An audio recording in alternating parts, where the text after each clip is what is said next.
ಇವತ್ತು ಒಂದು ಸಂವಿಧಾನದ ಒಂದು ಪ್ರೋಗ್ರಾಮ್ ಕಾರ್ಯಕ್ರಮದಲ್ಲಿ ನಾನು ಬೆಂಗಳೂರಿಗೆ ಅನಿಶ್ಚಿತವಾಗಿ ಬಂದಿದ್ದೆ, ಭಾಗವಹಿಸಿದೆ.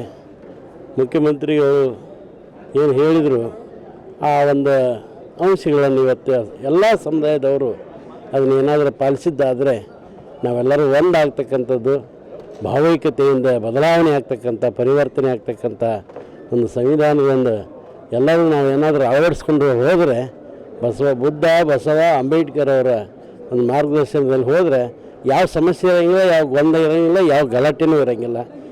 ಒಂದಾಗ್ತಕ್ಕಂಥ ಒಂದು ನಾವೆಲ್ಲರೂ ಆ ಒಂದು ಮನೋಭಾವನೆಯನ್ನು ನಾವೆಲ್ಲರೂ ಮೂಡಿಸ್ಕೊಳ್ಬೇಕಾಗಿದೆ, ಅದು ರೂಢಿಸ್ಕೊಳ್ಬೇಕಾಗಿದೆ. ಆ ಒಂದು ದಾರಿಯಲ್ಲಿ ನಾವೇನಾದರೂ ಹೋದರೆ ನಮ್ಮಲ್ಲೂ, ನಮ್ಮ ರಾಜ್ಯದಲ್ಲಿನೂ, ನಮ್ಮ ದೇಶದಲ್ಲಿನೂ ಈ ಒಂದು ಜಾತೀಯತೆ ವ್ಯವಸ್ಥೆ ದೂರ ಆಗಕ್ಕೆ ಸಾಧ್ಯ ಆಗ್ತದೆ. ನಾವೆಲ್ಲ ಒಂದಾಗಬೇಕು.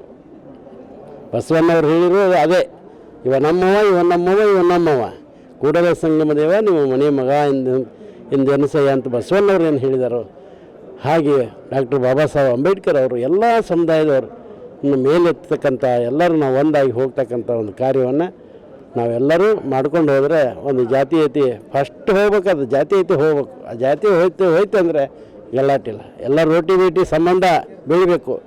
ಆ ಎಲ್ಲ ರೋಟಿ ಬೇಟಿ ಸಂಬಂಧ ಬೆಳೀತಂದರೆ ಆಟೋಮೆಟಿಕ್ವಾಗಿ ಅದೆಲ್ಲ ಬದಲಾವಣೆ ಹೋಗ್ತತಿ. ಬದಲಾವಣೆ ಕಡೆ ಇವತ್ತಿನ ಯುವ ಪೀಳಿಗೆ, ಇವತ್ತಿನ ಯುವಕರು ಬದಲಾವಣೆ ಆಗಲಿ, ಚಟುವಟಿಕೆಗೆ ಬಲಿಯಾಗಬಾರ್ದು, ದುಶ್ಚಟುವಟಿಕೆಗೆ ಬಲಿಯಾಗಬಾರ್ದು.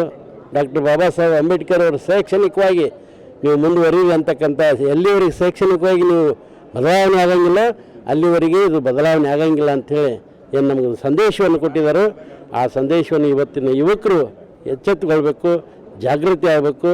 ಚಟುವಟಿಕೆಗೆ ಬಲಿ ಆಗಲಾರ್ದೆ ಚೆನ್ನಾಗಿ ಓದ್ರಿ, ನಮ್ಮ ದೇಶದ ಒಂದು ನಾಡಿನ ಒಂದು ಶಕ್ತಿಯಾಗಿ ಹೊರಹೊಮ್ಮರಿ ಅಂತಕ್ಕಂಥದ್ದು ನಾನು ಈ ಮುಖಾಂತರ ಹೇಳ್ತೇನೆ.